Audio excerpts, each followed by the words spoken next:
move you. You cannot allow these people to handle you. You got to handle them. Let them do whatever they want to do. I know it sounds weak. I know it sounds contradictory to all the strong mindsets that we have out there, but I'm telling you, it's the most effective and the strongest thing you can do. It is highly effective, friend. If it wasn't, I wouldn't tell you to do it. It is highly effective. You're right, pattern disruptors.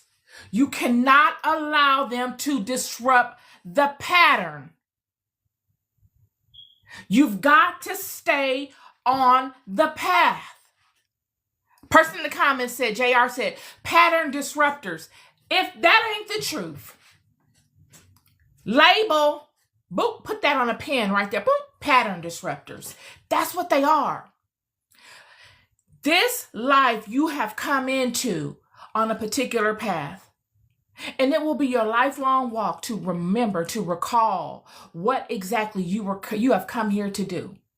And you got many people on this path with you that are not like you.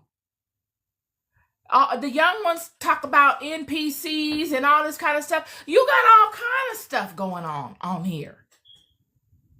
But you've got to continue to walk your path. And you've got to remember what your superpower is while walking your path. Friend, I'm here to tell you, your superpower is love. That is your superpower. There is no more powerful aspect of this life than love. But it will be the pattern disruptors. Those that come upon your path that have forgotten this aspect. They've forgotten where the power is. They think the power is in the wickedness and in all of the nonsense.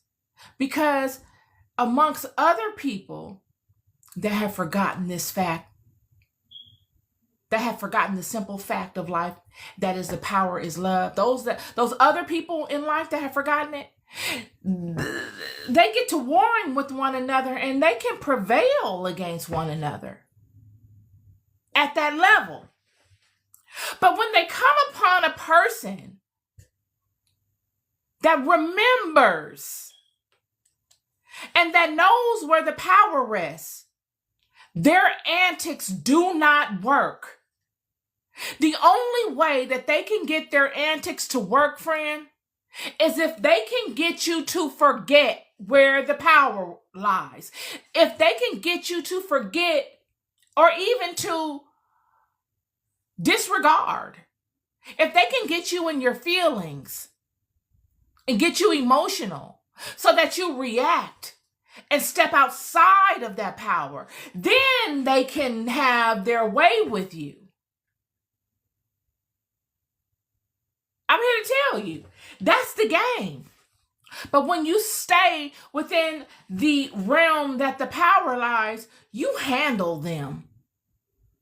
You handling them. They are not handling you. And this is what makes them so frustrated. Because it's only going to be a season that you will have to deal with them. There's no permanence with them. All of the energy that they're putting outward to harm you, to discomfort you in whatever way, they're huge amounts of energy, you see, because they're working from will.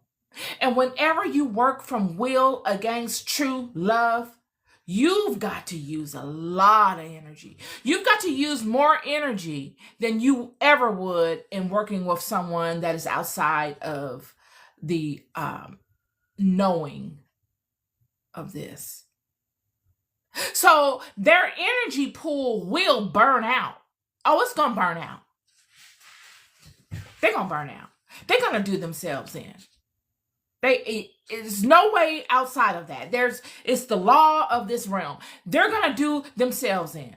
And this is the part that I want you to remember. All of you that help people that do this or hear of, or any of you that are going through this that feel ganged up by those that do this. All of them that coagulate together, are grouped together in the response of this.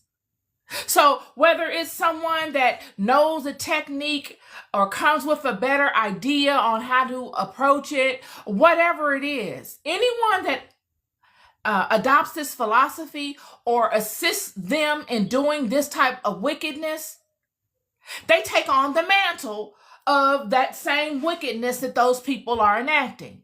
You don't have to be just the source person. The source person is not the only one that's going to be condemned for this action. It's everybody that has played a part in the thing coming together. I am obligated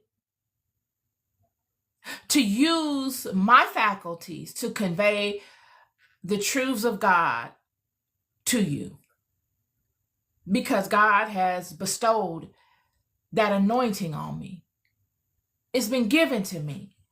And God has given it to me in a way that it's expected that once I get it, I don't keep it to myself. I go out and I give it to other people. That's the symbionts that we have going on here, me and God. And all of the people of God, this is the way that God uses the children. God gives us insight, and then we use the insight and test it, prove it, and we go out and we tell it to other people. It's something you can't keep to yourself. And in us telling it to other people, it's a blessing to other people. And in us blessing other people, it's like a group blessing. We all partake of the goodness of it. What I give to you, even if it's just a little bit of it that you use, and then I give to someone else and they use and it goes out, I'm multiplying the blessing. So I am multiplying my portion. I will reap double or triple or whatever that is of that blessing, just because I gave it, and I gave it in a way that it was useful and that you could use it in your life. I made it effective, and its effectivity, it has been multiplied and is acted upon, and I partake of the goodness. But if you go out and you use your time in the world to harm others and to teach others how to be effective in harming others, you are doing the same thing. The only difference is that you are sowing seeds of wickedness. And those seeds of wickedness will multiply like weeds. And you will be a partaker of all that comes from that wickedness. Just from you using your knowledge on how to effectively propagate wickedness amongst the children, amongst your own brothers and sisters. So you are just as responsible